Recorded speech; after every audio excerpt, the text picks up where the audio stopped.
Pariski Harahap. Hadir Ibu. Afifa Fadila. Hadir Ibu. Ahmad Rashid Benjema. Hadir Bu. Akila Zulaiman. Hadir Ibu. Aswin Pratama. Hadir Bu. Aswin Fitra. Hadir Ibu. Asifa Fitra Nurrahma. Askau Pariski Siregar. Hadir Ibu. Aira Zafira Siregar. Hadir Ibu. Dion Armando Siregar. Hadir Ibu. Elida Sinta Siregar. Hadir Ibu. Enda Harahap. Hadir Ibu. Mahira Zara. Hadir Ibu. Tansa Mika Siregar. Hadir Ibu. Naila Putri Wandra. Nur Ida Rayati Siregar. Raja Muda Sormin. Salsabila Putri Siregar. Sabila Putri Siregar. Hadir Ibu. Eskiel Pakpahan. Hadir Ibu. Siapa yang tidak dipanggil namanya? Siapa namanya? Romi ya?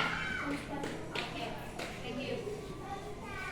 Sekarang kita sebelum belajar berdiri dulu semuanya untuk menyanyikan lagu. Ya. Mari kita menonton bersama. Kenalan computational thinking. Hai teman kece, coba tebak apa artinya computational thinking atau berpikir komputasional? Adakah yang bermata jeli dan melihat kata komputasional di sini? Jadi mungkin ada hubungannya dengan komputer ya? Iya, betul sekali. Jempol buat kamu yang sudah menebak dengan benar. Berpikir komputasional adalah proses berpikir untuk menyelesaikan masalah dengan efektif dan efisien. Dalam ilmu komputer, proses berpikir ini dilakukan sebelum mulai menulis coding atau pemrograman. Jika sudah direncanakan dengan baik, maka coding yang ditulis akan sesuai dengan kebutuhan dan dapat diselesaikan dengan cepat dan tepat. Tapi ternyata berpikir komputasional juga bisa dilakukan tanpa komputer dan tanpa internet loh. Malah sebenarnya kita pun sudah menerapkannya dalam kehidupan sehari-hari, mulai dari pembuatan buku, mencatat ringkasan pelajaran, hingga menyiapkan tas untuk sekolah besok. Wah, kalau kita sudah bisa menerapkannya setiap hari, berarti kita semua sudah mahir dong. Belum tentu. Contoh-contoh tadi kan menerapkan berpikir komputasional pada masalah yang sederhana. Masih banyak nih masalah yang lebih kompleks, seperti misalnya mengatur keuangan bulanan, apa yang harus dilakukan kalau kamu tersesat di tempat baru, hingga memilih jurusan dan karir. Lalu yang lebih penting lagi, ketika kamu dewasa nanti, kamu akan menghadapi era industri 4 dan bahkan 5. Di sini kamu perlu kecepatan untuk memanfaatkan dunia digital, mulai dari mencari dan memilah informasi yang kamu perlukan, hingga menggunakan informasi itu untuk membuat keputusan penting dalam hidupmu. Menghadapi masalah kompleks kehidupan di masa sekarang dan masa depan ini mirip seperti merencanakan coding yang sudah dibahas sebelumnya. Kuncinya adalah memahami masalah dengan tuntas dan mencari cara menyelesaikan yang efektif dan efisien. Nah, kalau begitu, bagaimana agar kita bisa berpikir komputasional? Sekarang kita bahas ya 4 landasan dari berpikir komputasional. Ini poinnya Yang ada pertama, ya. dekomposisi. Dekomposisi artinya membagi masalah kompleks ke bagian yang lebih kecil agar mudah diselesaikan. Misalnya, kamu ditunjuk jadi ketua panitia lomba 17-an. Maka, untuk memudahkan pelaksanaan, kamu bisa menunjuk panitia bagian acara, konsumsi, publikasi, keamanan, dan lainnya. Yang kedua, pengenalan pola. Artinya mencari kesamaan dan pola di antara bagian-bagian masalah kompleks yang sudah dipecah.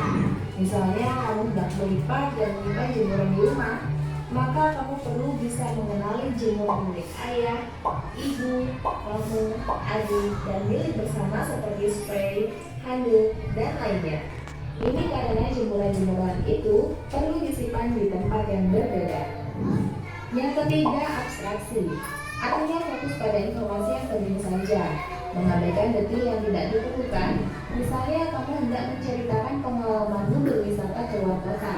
Tentunya kamu mengalami banyak hal dari mulai berangkat di bus, berfoto bersama, makan di restoran, menginap di hotel, hingga perjalanan pulang. Tapi nggak mungkin kan kamu ceritakan semua kejadian dengan detail pada teman-temanmu. Pasti mereka bosan kalau kelamaan. Jadi kamu harus mencari beberapa kejadian yang menarik saja untuk diceritakan pada teman. Yang terakhir, algoritma.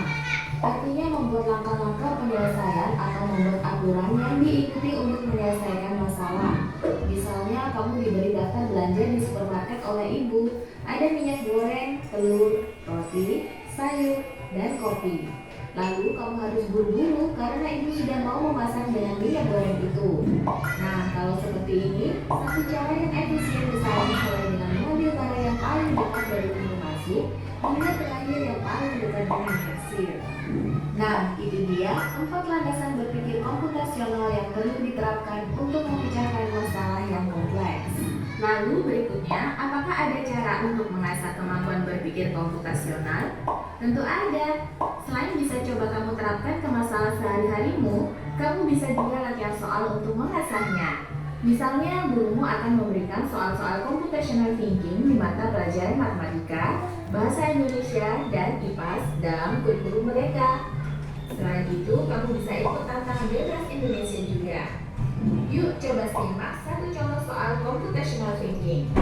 Dalam bis studi wisata, ada 3 kelompok anak yang akan diantarkan ke 3 tujuan berbeda. Bis berhenti pertama di restoran, lalu hotel, dan terakhir di museum. Hanya ada satu tempat penyimpanan koper di samping bis, yang hanya bisa dibuka dari satu pintu. Sopir bis ingin mengatur koper-koper penumpang hingga mudah dikeluarkan. Bantu supir bis menentukan urutan memasukkan koper-koper itu ke dalam tempat penyimpanan. Pertanyaan, koper kelompok anak yang mana yang dimasukkan terakhir? A. Anak yang ingin pergi ke museum. B. Anak yang ingin pergi ke restoran. C. Anak yang ingin pergi ke hotel. Atau D. Yang manapun boleh. Soal ini diadaptasi dari challenge.bebas.org. Kalau kamu tahu, coba ya dijawab di kolom komentar. Kejar cita, kejar ilmu, raih cita. Oke. Setelah tadi kita menonton video, Ibu mau bertanya. Ibu mau menjelaskan sebelum bertanya. Berpikir komputasional adalah cara berpikir sistematis dan logis untuk menyelesaikan masalah. Kemudian ada konsep utama berpikir komputasional. Ada 4 tadi. Yang pertama apa? Dekomposisi. Kemudian yang kedua apa? Abstraksi. Yang ketiga apa? Pengenalan pola. Dan yang keempat algoritma. Tadi dijelaskan dekomposisi adalah memecah masalah besar menjadi masalah-masalah kecil yang mudah dikelola. Contoh kecilnya tadi ketua 17 Agustus. Di kelas ini apa? Misalnya wali kelas membagi, ada ketua kelas, ada wakil ketua, ada bendahara, ada sekretaris. Itu adalah contoh dekomposisi di kelas ini. Ya kan? Yang kedua, abstraksi, memfokuskan pada informasi penting dan mengabaikan detail yang tidak relevan. Kemudian, yang ketiga, pengenalan pola, mengidentifikasi pola atau kesamaan data atau masalah. Yang keempat itu algoritma, merancang langkah-langkah sistematis untuk menyelesaikan masalah. Jadi, apa itu berpikir komputasional tadi? Apa? Berpikir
1, 2, 3, 4. Coba maju 5 orang. Ada kan? Kalian lihat hijau, kemudian ke nomor 5, kemudian ke nomor 1, ke nomor 3, ke nomor 2 sampai ke nomor 3. Iya kan? Nah, selanjutnya coba kita bermain peran seperti itu. Yang kedua itu nomor 5, 1, 2, 3, 4. 5, 1, 2, 3, 4. 5, 1, 2, 3, 4. 5, 1, 2, 3, 4. Kalian ayo. 5, nomor 5 duluan. 5, 1. Mana nomor 5? Nomor 5 warna apa? 1, 2, 3, 4. Oke. Yang ketiga. 3, oke. Tepuk semangat.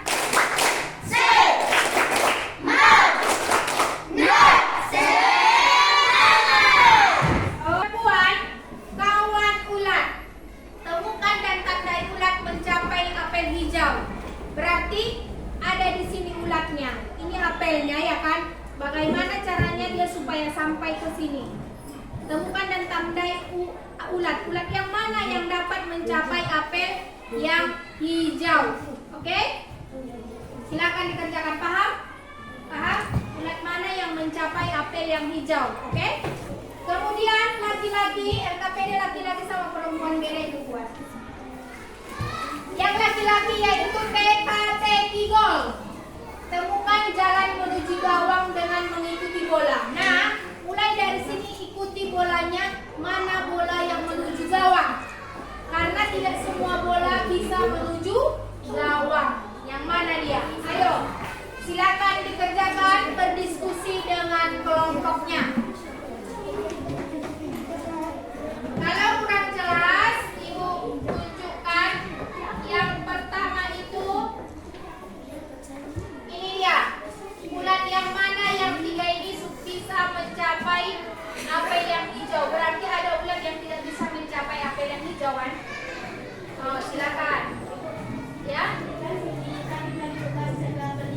Iya, tarik garisnya. Tarik garisnya, ikuti garisnya. Yang mana dia ulat yang bisa mencapai apel yang hijau? Sementara untuk laki-laki dia itu TKT Gol tadi ini. Yang mana bola ini yang jalan menuju, temukan jalan menuju gawang dengan mengikuti bola. Ikuti bola ini supaya kamu bisa ke gawang. Oke? Oke? Silakan dikerjakan. Berapa ulat yang bisa? Berapa bola yang bisa? Oh, berapa bola? 1 bola cuma. Oke, kelompok 2. Coba kelompok 2 berdiri. Berapa ulat yang bisa kalian berapa ulat yang bisa mencapai apel hijau? 2. Yang mana? Ulat yang mana? Ulat yang mana? Ulat yang hijau sama yang merah. Dari mana ini? Dari mana? Dari sini. Baru kemana lagi? Ke sini. Ke sini. Ke sini. Ke sini. Ke sini. Itu dia. Ke sini. Mana? Oke, kayak gini ya. Nah, gitu. Kalau ulat yang mana lagi? Yang merah jambu itu ke sini, ke sini, ke sini. Begitu ya? Ulat yang hijau, ulat yang biru? Tidak bisa. Kasih. Laki-laki berapa ulat yang bisa? Berapa ulat yang bisa? Ulat yang mana? Ulat yang mana? Hijau sama merah. Silakan dulu. Beri aplaus untuk kelompok 2.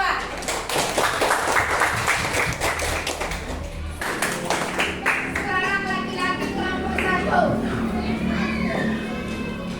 Kelompok 1. Berdiri kelompok 1. Yang mana? Bola pada yang mana yang bisa? Yang mana yang bisa di antara 3 ini? Yang ini. Yang ini. Coba praktekkan.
sedih atau bagaimana?